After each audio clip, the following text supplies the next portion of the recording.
Arav froze when she walked across that stage, poised, powerful, untouchable. The woman he once abandoned without explanation was now the main event. He told the world he didn't remember her, but she never forgot who she was. Have you ever loved someone so much you lost parts of yourself just to keep them happy? She did, and he gave her silence in return. But sometimes the worst betrayal becomes the start of your greatest transformation. Lord, for every woman carrying quiet pain, give her strength to rise. Turn her loss into wisdom. Let her live with power, not bitterness. Amen. If you've ever been overlooked, doubted, or hurt, like this video, leave a comment, and subscribe to Mr. Ross Story Trail for stories that remind you, some women don't break, they build. This is her story, and you're about to see why walking away from her was the biggest mistake he ever made. Before the titles, before the wealth, before anyone knew his name, Arav was just a hungry dreamer with secondhand shoes and a chipped laptop. He sat in the back of a university lecture hall, eyes locked on the screen, racing deadlines, surviving off vending machine snacks and determination. Kira noticed him before he ever noticed her. She saw something in him that others ignored. Not charm, not wealth, but a fire.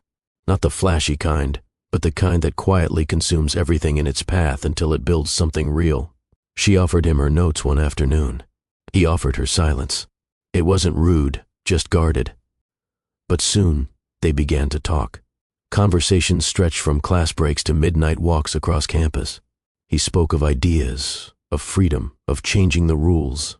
She listened, encouraged, believed. Kira was working 2 jobs to support herself. She understood struggle. Raised by her grandmother in a modest home, she didn't need luxury. She needed truth, stability, something honest. That's what she thought she found in Arav.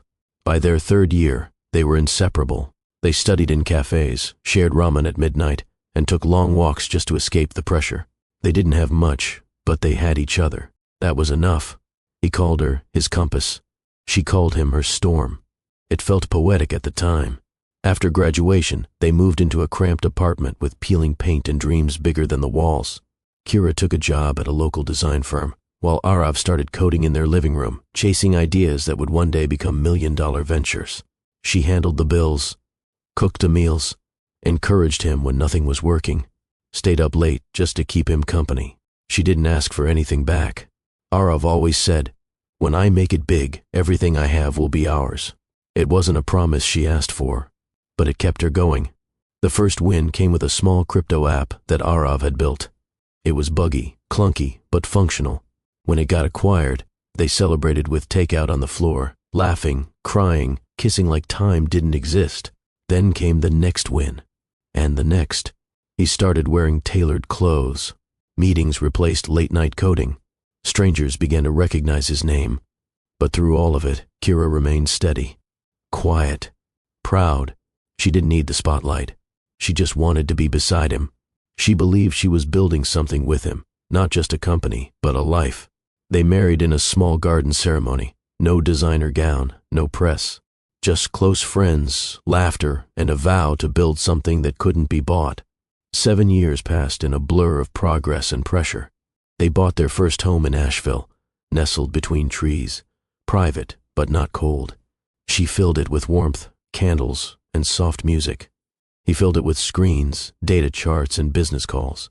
She miscarried 2 years in. It broke her quietly. He held her close that night, whispering promises of next time. She believed him. She always did.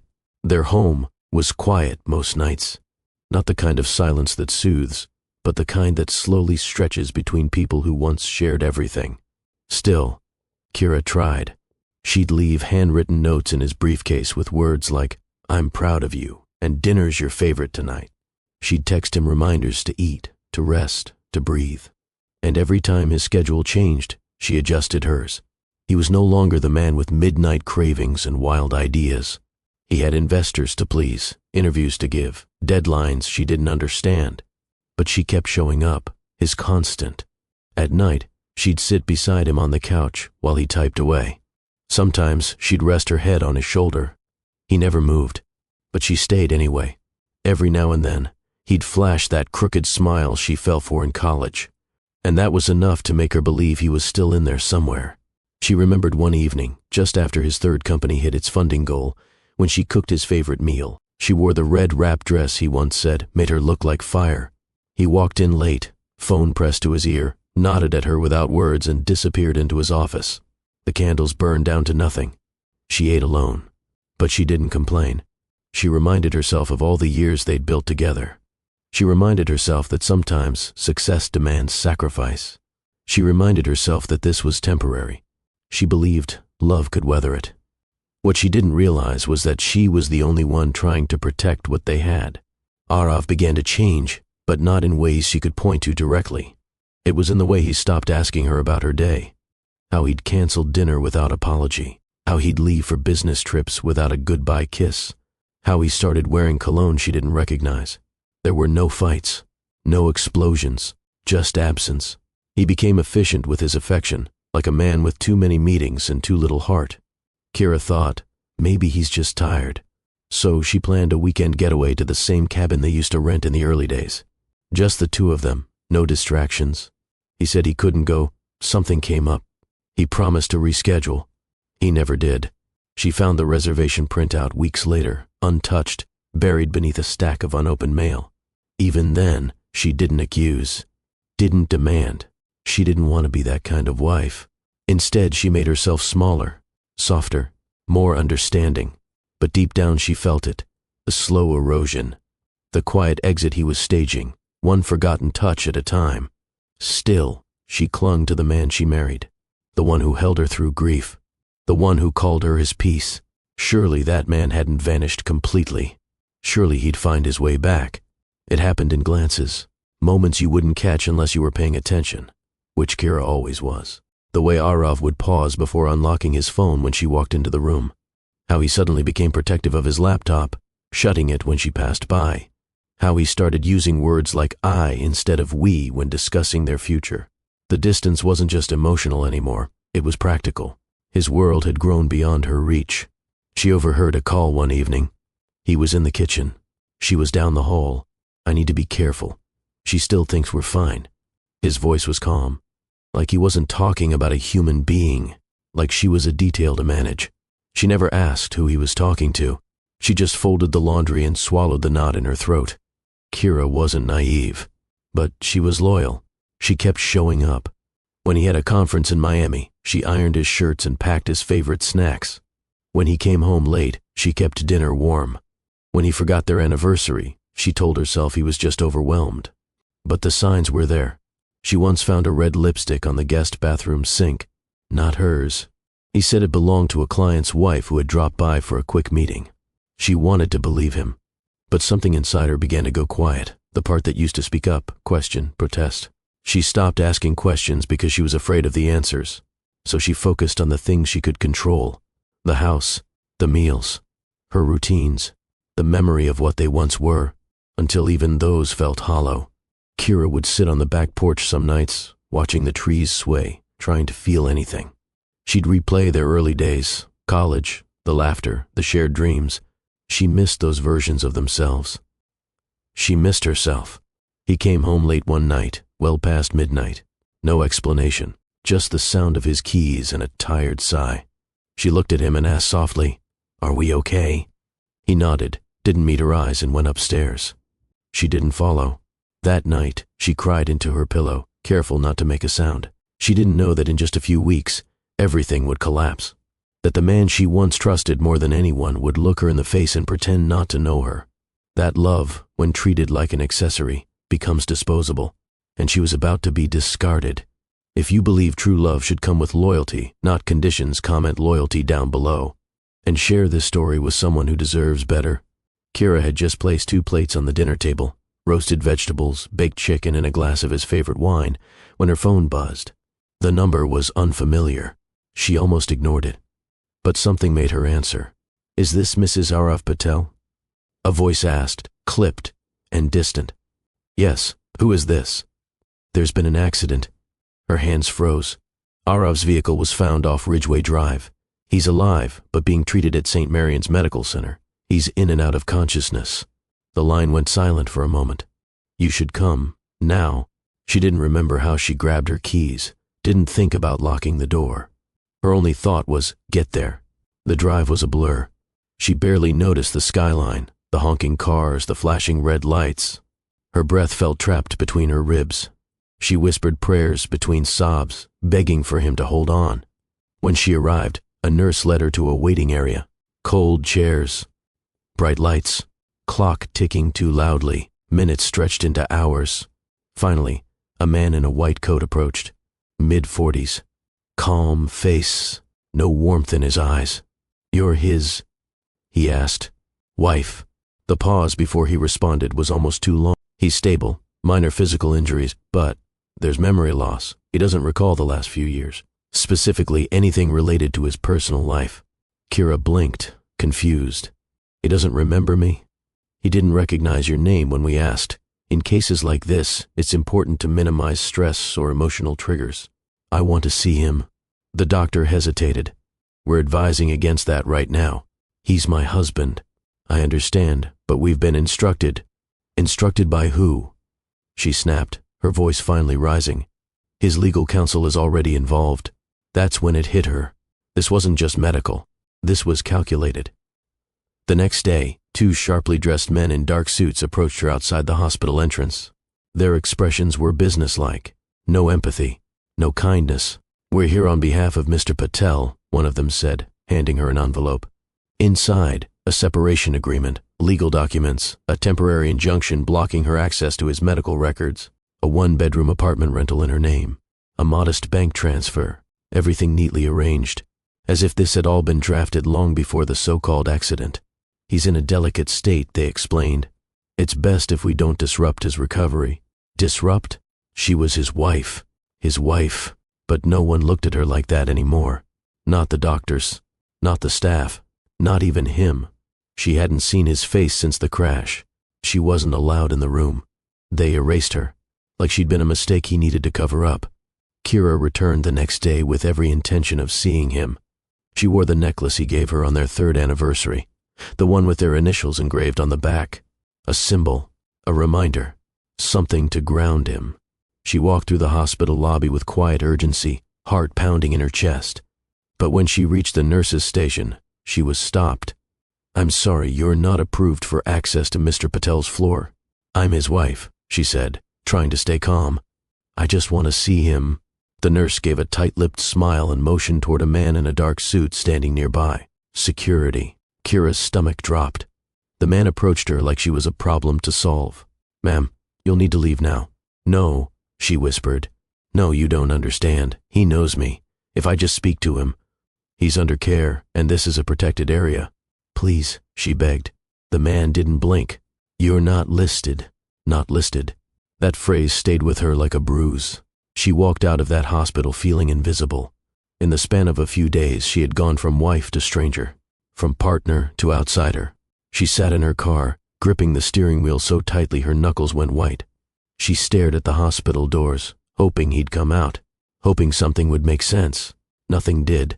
Over the next few weeks, she tried everything, calling old contacts, texting his assistant, even reaching out to mutual friends. All she got were cold shoulders and rehearsed responses. He needs space. He doesn't remember much. It's complicated. But it wasn't complicated. It was cruel.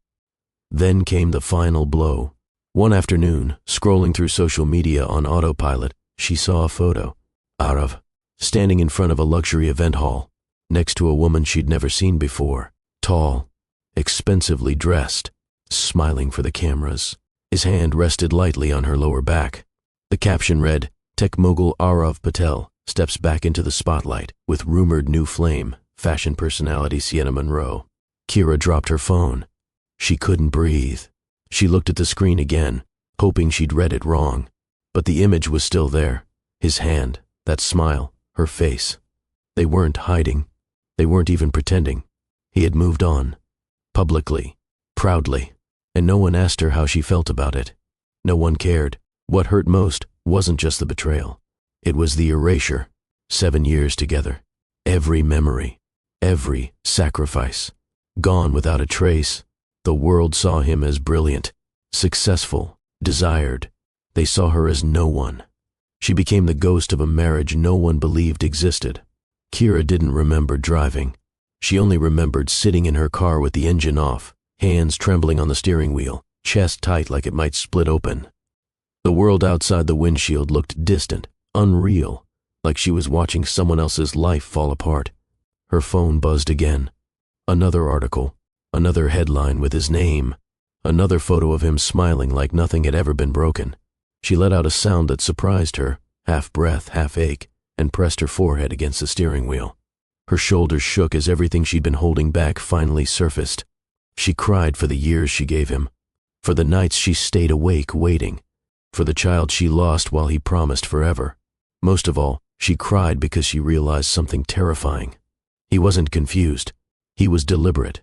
The way the lawyers moved so quickly, the way the documents were prepared, the way access was denied before she could speak to him. None of it felt sudden anymore. It felt prepared. She replayed the past year in her mind, his distance, the guarded phone calls, the strange excuses, the moments when he looked through her instead of at her. This wasn't an escape. It was an exit, planned quietly while she was still setting the table. Her hands clenched as the truth settled in her chest. The accident hadn't changed him. It had given him permission. Permission to erase her without confrontation. Permission to rewrite his life without accountability. She wiped her face and stared straight ahead, anger finally pushing through the grief. How long? She whispered to herself. How long had he been preparing to leave? The thought cut deeper than anything else, because it meant every loving word near the end had been empty. Every reassurance had been borrowed time. She remembered the night she asked, "Are we okay?" He'd nodded. He had already decided she didn't matter. That realization broke something in her, but it also cleared her vision. For the first time since the call from the hospital, she stopped hoping for answers from him. And that's when the silence inside her changed. It stopped hurting. It hardened. A week after the headlines hit, Kira returned to the hospital, this time not to plead, but to observe. She stood across the street, watching through the glass as Arav walked the lobby in a clean suit, chatting with the nurse like nothing had ever happened. He looked strong, sharp, confident, not injured, not confused, not forgetful. Every step, every gesture, intentional, comfortable, certain. The only thing missing was her. She stepped inside quietly, no longer carrying hope, just the weight of truth. She approached the front desk again, calm now. The same nurse from before looked up, startled. "You're Mrs. Patel, right?" Kira didn't answer. "Is there something I can help you with?" She shook her head, offering a faint smile. "I just had a quick question." A pause. The doctor who treated him, Dr. Felton. "Is he available?" The nurse hesitated, then nodded. "I can check." Kira waited. When Dr. Felton appeared, his expression tightened, not with confusion, but recognition. "Mrs. Patel," he said, low voice. "This really isn't—" "I just want the truth," she said. "Nothing else." He glanced around, cautious. "I've already been pushed out of everything," she said. "Just tell me this. Was the memory loss real?" He said nothing at first. And then came the look.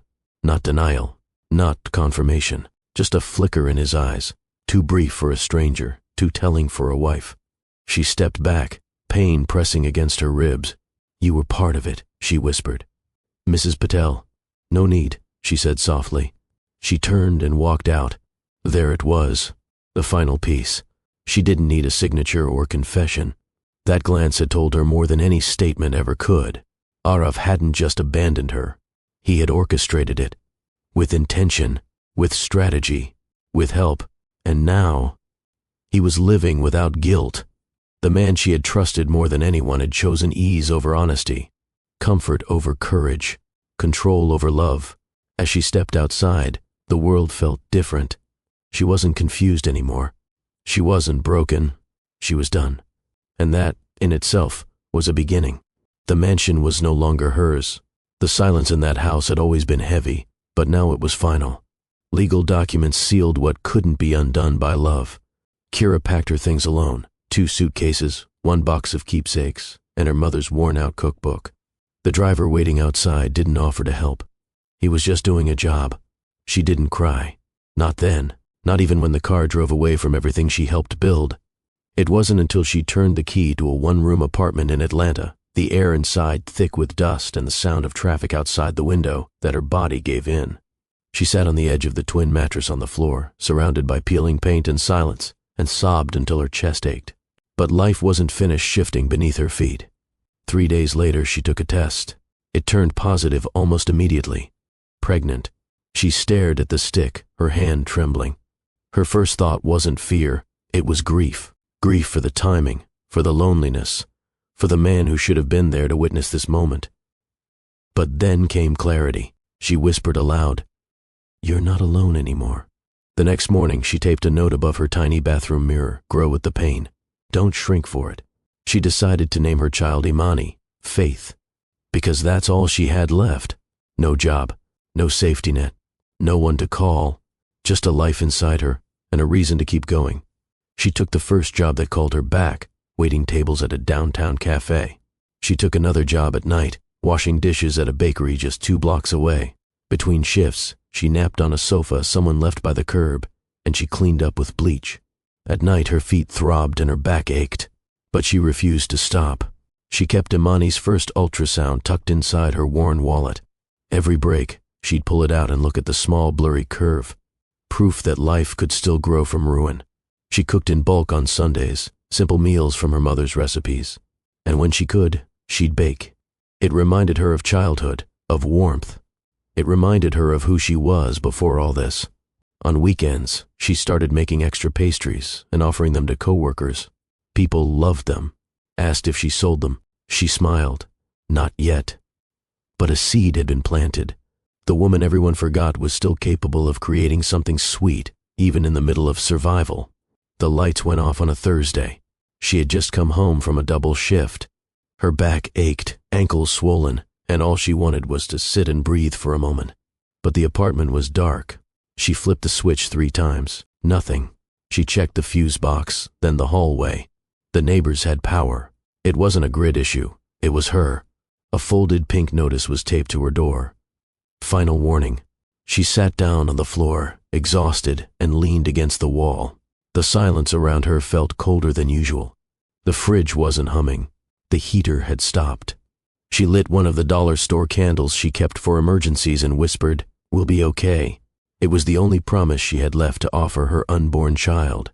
The next day, she sold her bracelet, one of the last gifts she received from her grandmother. It wasn't valuable to anyone else, but the pawn shop clerk handed her $62 and she nodded in thanks. She used the money to pay the electric bill, buy diapers in advance, and enough groceries to last the week. That night, she fell asleep on the couch, holding the ultrasound picture to her chest. Her dreams were quiet. Not peaceful, just quiet. Weeks passed. More shifts. More late nights walking home with sore legs and swollen feet. There were days she wanted to scream. Days she sat in the bathroom and covered her mouth so the neighbors wouldn't hear her cry. She was tired of scraping by. Tired of pretending she didn't notice the way people looked at her when she paid with coins. Tired of the silent judgments in the bakery when she took home leftovers from the trash bin because no one had claimed them. But every morning, she put her hand on her belly and whispered, "One more day." That became her rhythm. One more day. She found small ways to keep herself sane, watching free videos at the library, writing down business ideas in the margins of napkins, daydreaming about building something that would never be taken from her. She didn't tell anyone what she'd been through. Not because she was ashamed, but because no one had earned her story. The world had moved on. And so would she. But on her terms. It happened in the middle of a line at the bank. Kira was balancing a brown envelope under one arm, a bakery apron still tied around her waist, and a checklist of bills folded in her hand. She hadn't slept more than 4 hours the night before, and her feet were screaming from the morning shift. She wasn't listening to the men behind her at first, not until one of them said the words, "branding failure." That got her attention. "You spent all that money on ads," one of them said, "and the launch still flopped." "The problem's not the product," the other muttered. "It's the message. No one knows what we actually do." Kira didn't turn around, but she heard every word. She looked down at her own notes, ideas she'd been scribbling for months in private. Product stories, marketing hooks, identity positioning. She'd studied all of it, while everyone thought she was just the help. She'd built Arav's first pitch decks, drafted his messaging, cleaned up his proposals, and even negotiated his early partnerships when no one else would take him seriously. She knew branding. The words slipped out before she could stop them. You didn't define the customer before defining the brand. So the message had nowhere to land. Silence. The two men turned. They looked at her, confused. What? Kira blinked. Sorry, I just overheard. You said the product's solid, right? They nodded, hesitant. Then the issue's not what you're selling, it's how you're introducing it. You're marketing a solution before establishing the problem. They stared at her. Then one of them laughed, not unkindly. You in marketing? She hesitated. Not officially. They asked her a few more questions, curious now. She gave a few more insights. The line moved. They left. She didn't think much of it. Until a week later, when one of them found her again. His name was Marcus. His startup had 3 employees and no clarity, but he remembered what she said. Can I pay you to help us figure out our messaging? He asked. She almost said no, almost explained that she had no office, no credentials, no degree in the field. But something stopped her. A quiet voice inside whispered, You know what you're doing. Just say yes. So she did. They met in a coffee shop with a borrowed laptop and half a notebook of scribbled ideas. She asked the right questions, reworked their language, rebuilt their core identity. 3 weeks later, they relaunched and gained twice the engagement they'd had before. He paid her in cash. Not much, but enough. Enough to open a separate bank account. Enough to think, maybe this could be real. Enough to believe she wasn't just surviving anymore. She was starting to build. Kira opened the letter on her lunch break, hands still dusted with flour. Approved. A $3,000 microloan from a local women's empowerment fund. She sat on the back step of the bakery, staring at the paper, eyes welling with tears. Not because of the amount, it wasn't huge, but because someone had said yes. Someone believed she was worth betting on. She folded the letter carefully and tucked it into her apron, heart pounding. That night, she stayed up sketching logos and scribbling name ideas, pages scattered across the floor. She kept circling back to one word, Firebird, a creature from old stories that rises from its own ashes. Not borrowed power, not saved by someone else, reborn from its own ruin. That's what she wanted to become. That's what she would build. Firebird Strategies was registered within 2 weeks. The logo was simple, a sharp-winged silhouette in deep red, drawn by a local artist she met at the cafe. She bartered baked goods for the design. Her apartment became her headquarters. A coffee table held her laptop. Folders lined the floor. Imani's crib sat beside a stack of branding books she checked out weekly from the library. Her first real client was a boutique that couldn't sell their handmade candles. Kira reworked their product line, built a story around each scent, and taught them how to market emotion instead of just ingredients. Sales doubled in a month. Word spread, quietly but quickly. By the end of her first year, she had 8 steady clients and enough money to move into a 2-bedroom apartment. Imani had her own space. The kitchen had real counter space. And for the first time in a long time, Kira exhaled without bracing for a fall. There were setbacks, of course. A missed deadline cost her a client. A web developer disappeared mid-project. A branding campaign flopped because a client refused to listen. But she learned. She adjusted. She didn't crumble. Because now, every obstacle came with purpose. Every mistake built muscle. She was no longer the woman who begged to be seen. She was the one creating her own lane. She began attending networking events with borrowed blazers and unmatched heels. She didn't speak much, but when she did, people listened. Her words were clear, her advice practical. She didn't talk to impress, she talked to help. And that's what made her unforgettable. Her reputation wasn't loud, it was solid. Firebird Strategies was no longer a dream. It was a force, and it had only just begun. Kira sat on the floor of her new office, a modest room with bright light and second-hand furniture, watching Imani build towers out of empty pen boxes. The toddler giggled each time one toppled. That sound reminded her why she kept going. Not revenge, not ego, not proof for anyone else. Just this, raising a daughter who would never learn to shrink herself. There were days she still felt unsure. Days when invoices piled up and clients second-guessed her. Days when she walked into boardrooms full of men who smiled too little and doubted too fast. But she never folded. She carried Imani on one hip and contracts in the other. She took meetings while soothing a teething baby. She rocked her daughter to sleep with one hand and typed pitch decks with the other. She wasn't waiting for the perfect balance. She was becoming the kind of woman who didn't need permission to try.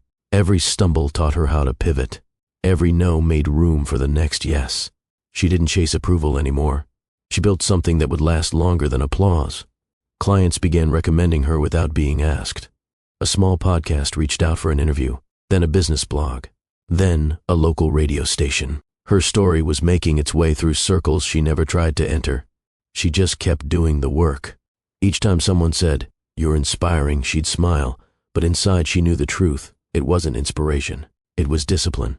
There was no fairy tale here, no lucky break, no secret shortcut, only grit, only grace, only God. She started ending every workday with the same prayer. Thank you for today's breath. Thank you for today's strength. And thank you for the future I can't see yet, but will walk toward anyway. Imani, now nearly 2, had her mother's eyes and her own sense of fire. She'd sit next to Kira during phone calls and mimic her hand gestures, pretending to be a boss. Kira would laugh, kiss her cheek and say, "One day, baby, you'll take this even further." She wasn't just building a business. She was building legacy. And though no one could see it yet, the woman once left behind was about to change everything. If you've ever had to start over, leave a comment. And remember, rock bottom isn't the end. Sometimes it's the foundation of your rise. Like, share, and subscribe to Mr. Ross Story Trail for more stories that remind you what breaks you can also build you. The Firebird Strategies website launched on a Tuesday. There was no champagne, no press, just Kira, Imani asleep in the next room, and the soft hum of her laptop as the site went live. She stared at the screen for a moment, her logo, her mission, her services, all crafted with precision. Her face wasn't on the homepage, not yet. The brand wasn't about celebrity, it was about solutions. Clean, confident, professional. She posted the link quietly on her business page, sent a few emails and returned to work. No expectations, just momentum. The first few months were steady. Small wins. A local wellness brand requested a full strategy overhaul. A clothing line asked for help with story-based campaigns. A former client referred her to a tech startup struggling with customer loyalty. One contract turned into 2, then 5, then 10. She still worked out of her apartment, Imani's toys on one side, pitch decks on the other, but her systems were sharp. Her responses were fast. Her results were undeniable. Clients came for survival. They stayed for growth. Kira didn't sell perfection. She sold clarity, and people were desperate for it. She crafted campaigns that felt human. She made brands tell the truth, not just sound smart. Her work wasn't loud, but it landed. And slowly, her name started to circulate in rooms she had never entered.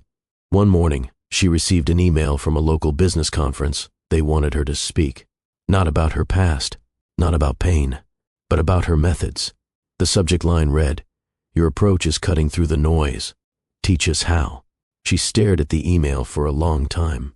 It was the first time someone invited her to stand in front of a room and own her voice. She said yes. Kira stood backstage, adjusting the lapel of her blazer. The lights beyond the curtain were bright, but she wasn't nervous. Not anymore. She wasn't here to impress. She was here to deliver. The event host introduced her with a short bio, nothing flashy, just the facts. Founder of Firebird Strategies, known for turning struggling businesses into trusted brands. Self-made. Mother. As she walked to the podium, the room settled.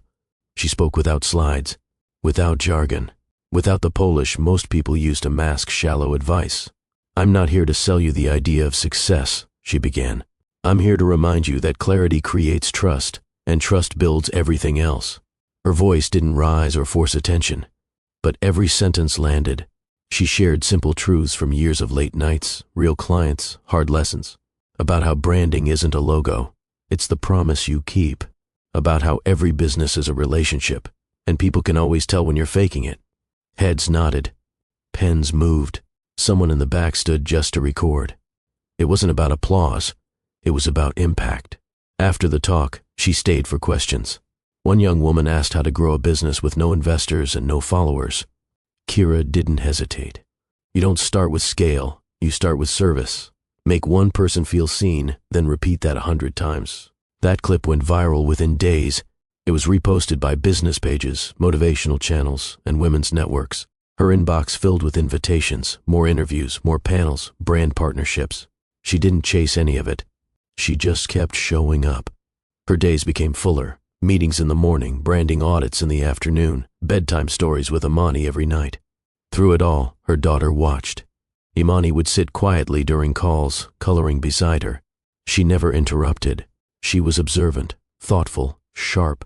One day, Kira caught her holding a toy phone, saying, "You need a better story for your candle." "Try again." Kira burst into laughter. Her daughter was already learning how to think in possibilities. Kira kissed her forehead and whispered, "You're going to build your own empire one day." And for the first time in years, she believed it wasn't just hope, it was legacy forming in real time. Kira didn't seek headlines, yet they found her. The first feature came from a small online magazine focused on women-owned businesses. They titled it, "From Single Motherhood to Market Authority, How Firebird Strategies is Changing the Game." It wasn't just the article, it was the photo that caught attention. Kira, sitting on a stool in her home office, Imani beside her, both of them smiling. Not posed, just present. The image said everything. Soon after, a popular business podcast requested an interview, then a financial newsletter, then a morning show segment. People didn't just want to know what she built. They wanted to know how she did it while carrying heartbreak, bills, a child, and no safety net. Her answer never changed. "I didn't focus on being strong.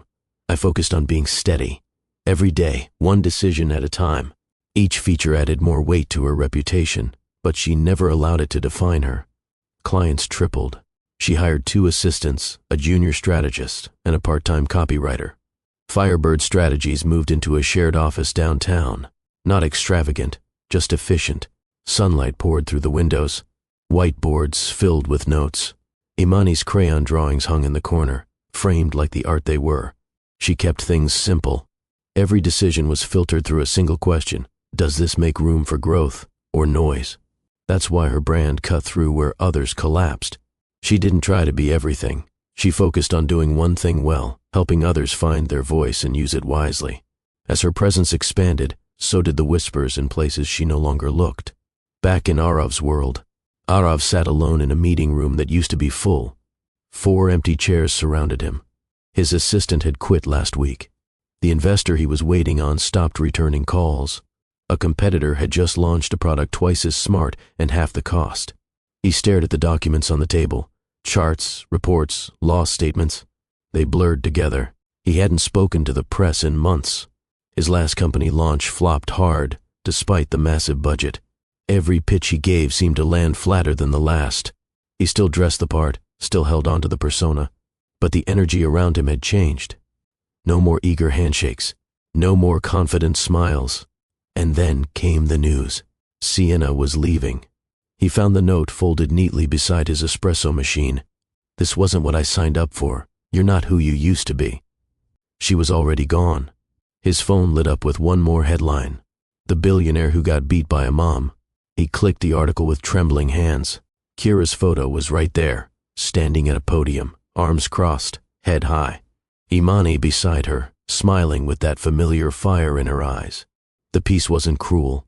It was clean, direct, powerful. It praised her business strategy, her resilience, her clarity. It highlighted how Firebird had helped over 30 struggling businesses reposition and recover in less than 3 years.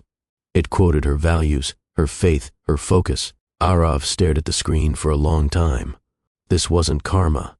This was consequence. He had chosen convenience over character, chosen spectacle over substance. And now, the woman he once dismissed was living a life he no longer had access to. He reached for his phone, scrolled through old photos. One image stopped him. Kira, years ago, laughing in their kitchen, hands covered in flour, looking right at him like he was still worth loving.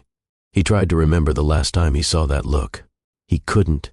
It arrived in a thick white envelope, no return address, just her name written in elegant script, Kira Patel. She opened it slowly, half expecting another press inquiry or partnership proposal. But inside was something unexpected. An invitation, an annual business summit known for luxury and exclusivity, industry leaders, big names, press coverage. And this year she wasn't just invited. She was listed as the keynote speaker. She read the words twice. Then again, there was no mention of Arav, no hint of what she'd find there. But something in her gut told her he'd be in that room. Kira sat down on the edge of her bed, Imani's laughter echoing from the living room. She closed her eyes and breathed deeply, not in fear, not in doubt, but in preparation, not for confrontation, for confirmation of who she had become. She folded the invitation neatly, placed it on her desk, and whispered to herself, "Let them see." The room buzzed with polished conversation. Waiters moved through the space like clockwork, balancing silver trays, offering wine and soft smiles. The walls were lined with city leaders, media faces, tech innovators, and curious eyes all dressed in black and navy. Then the room changed. She entered slowly, gracefully, each step deliberate, not rushed, not hesitant. The floor-length navy gown fit her like it had been made for this moment. Minimal jewelry, natural makeup, confidence that didn't ask for attention, it owned it. A few people recognized her immediately. Whispers spread. "Is that That's Kira Patel." Phones came out. Flashes flickered. She didn't flinch. She simply moved through the crowd, a quiet storm in satin, eyes steady, posture untouched by the noise. She greeted those who stepped forward, offered calm nods to others, but never broke her stride. Across the room, Arav turned, half laughing at someone's comment. Then he saw her. Everything stopped. He didn't blink, didn't speak, just stared as if the ground beneath him shifted. His glass tilted slightly in his hand, because standing across from him wasn't the woman he left behind. This was someone entirely new. Not bitter, not cold, just whole, unreachable. He took a step forward, but someone called her name, pulling her away. She turned without acknowledging him and continued toward the front. An organizer met her near the stage. "We're ready for you in 5 minutes." She nodded. In those 5 minutes, she stood off to the side, glancing once at the crowd. She wasn't looking for approval. She was reminding herself of the promise she made the day she left that hospital. "They won't get the last word. I will." The room hushed as Kira stepped up to the microphone. She didn't adjust it, didn't clear her throat. She simply stood there, letting the silence do what it was supposed to, make people lean in. "Good evening," she began. Her voice was warm even. "I was asked to speak tonight about leadership. But I think before we talk about leading others, we need to talk about leading ourselves." The audience stilled. She continued, "Years ago I lost everything I thought mattered, home, reputation, support. But what I didn't lose was my capacity to rebuild. Because sometimes strength isn't about standing tall. It's about standing up, one day at a time, even when no one sees you." Heads began to nod. There's a narrative about success that's often sold in glossy language and empty promises. I'm not here to sell that. I'm here to talk about the kind of power that starts in silence, that grows when no one's clapping, that survives without applause. A murmur of agreement swept the room. "I built a business in the middle of grief. I became a mother while waiting tables. I learned that clarity is more important than noise. And I learned that you don't need closure to move forward. You just need direction." In the back, Arav was frozen in place. She wasn't speaking to him, but every word landed like a stone in his chest. Kira closed with calm assurance. "If you've been counted out, let them count again. If you've been forgotten, let your presence speak louder than your pain. Because the best stories aren't about those who had it easy, they're about those who kept walking." She paused, then added, "And sometimes the most powerful thing you can say is nothing at all." The audience rose. Applause thundered, not because she demanded it, but because it couldn't be withheld. She stepped down slowly, the same way she entered, measured, clear, centered. Later that evening, Kira stepped outside for a breath of stillness. The garden behind the venue was quiet, string lights overhead, trimmed hedges lining the paths, the soft scent of jasmine in the air. She stood alone by the fountain, hands folded in front of her, looking up at the sky. She didn't hear footsteps, but she felt him. "A moment, please." Arav's voice was low, unsure. She didn't turn right away. When she did, her face was calm. Not guarded, not open, just resolved. He looked tired, older than she remembered. The confidence he wore like armor was cracked. "You look well," he said, after a long pause. "I am," she replied evenly. He hesitated. "You have a daughter?"